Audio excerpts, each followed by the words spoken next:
What's going on, everyone? I'm Sage, and in this video, it's going to be a little bit out of the norm of videos I've actually done in the past. It was just something that I was looking for and I couldn't find it, and that is farming for tailoring supplies, and that's going to be the cloth. So if you guys didn't know, the cloth itself isn't just everybody can collect it, so it's super cheap value now. They've actually made it to where only tailors now can actually loot cloth, which I think that that's the right thing for it because it doesn't make sense that there's one profession in the game that can be just extremely cheap to not only level but then craft your own stuff. So it makes sense that they've limited now to the actual people that have the craft. So you have to have the profession in order to find cloth itself. So that makes it more important now than ever to actually get materials in order to craft your stuff because you have to do it on that character or just, well it and purchase it off the auction house, which it'll be phenomenally more expensive. So I was looking for something. I'm like, what can I do? Because it's a gathering profession, technically. What can I do to help increase my odds on that? And all the videos I was looking at were how to level it up, how to level it up faster, where to get skill and knowledge and all that kind of stuff. And I'm like, I just want to know where is a good spot to like just giga farm this stuff out.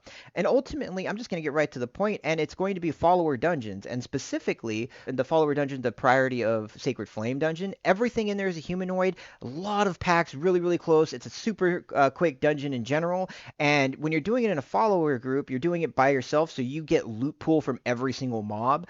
And then on top of that, the tank has increased threat thresholds, so it's able to pull threat from everything that you pull because that's how they generated the follower dungeons. The tank in there is extremely capable of pulling everything to him, and then you do have a healer. The healer can help out. He does a reasonably good job. Both DPS in there do reasonably good DPS in overall, but you yourself being, giga geared or doing good damage and stuff can go in there and just blow stuff up while everybody else is handling situations. So it is by far the fastest farm I found for tailoring specific. It does obviously put you in an instance group, so you can't like be queuing up for heroics and be inside a follower dungeon at the same time. But if you're just looking for something that you wanted to get all of your tailoring supplies, you wanted to get all the cloth and stuff very, very quickly, and have the chance for all the bolts and stuff that drop off of humanoids to drop for you, then this is definitely by far the fastest and best way that I found it.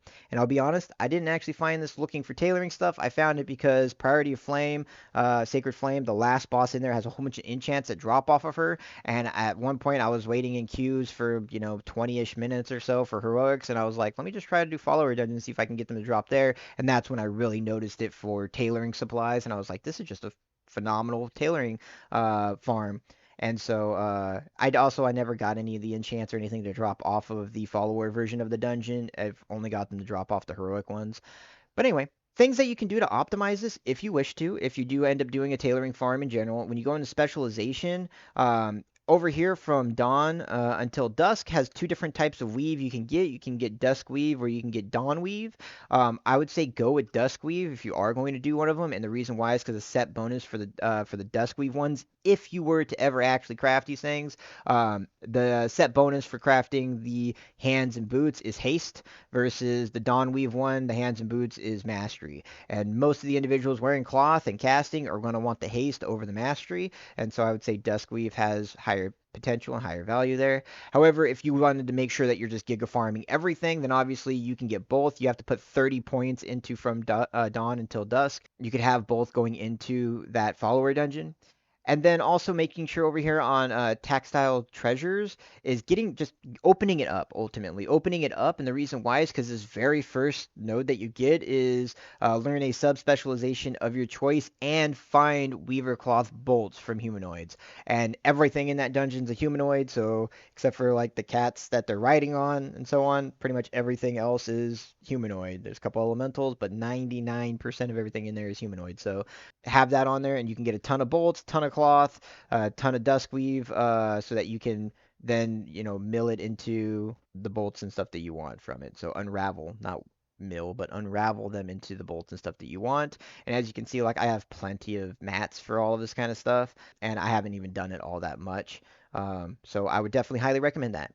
The other thing I wanted to talk about is obviously there's all the world treasures and stuff you can get for skill points, but also one of the big things that is new is this Patron tab. When you go to your crafted orders, is this Patron tab, and all of this will just have a listing of a whole bunch of stuff that you can craft. And ultimately, what it does, let's go back to one that actually has it. Um, This one right here, it gives you knowledge as well as it gives you an item that increases your skill on a craft. But mainly, obviously, the skill point is huge there. I didn't know about the Patreon thing initially. I wasn't big into doing the investigation on it for tailoring. But ultimately, what this is somebody's providing a spark, and if you provide the other materials, then you can do the crafting order for them, and you get a benefit from it. So this is kind of a meet them halfway deal to get benefits on your end because you're sacrificing your mats to get knowledge points. And granted, this one in particular is kind of expensive, especially with like 8 duskweave bolts and your shards. Shards aren't actually all that bad. But these ones right here, the reason why I don't craft them is because I don't know these patterns to actually even try to craft these. My specializations, I went with going after the things that you can get embellishments on, and that will help me further down the line. So cloaks is universal for everybody, but anything that's not tier, so cloaks, boots, belts, armbands, I'll get that eventually. That way you can make sure that you're crafting things that aren't part of tier, that aren't going to already have a permanent thing taken over them, and then you can use those slots for your embellishments or just for crafting them further down the road as we get further into the expansion. But anyway, I hope this helps. It was something that I was looking for, and then I just kind of stumbled upon it by chance while I was farming for enchants, like I said.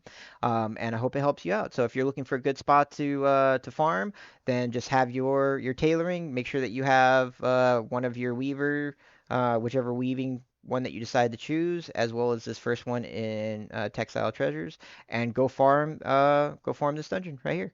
And just you can do it as many times as you want. You don't even have to complete the entire dungeon. You can do that first section, which has a ton of mobs in it, and then reset it and do it again, and so on and so forth, continuously and indefinitely, and it's phenomenal.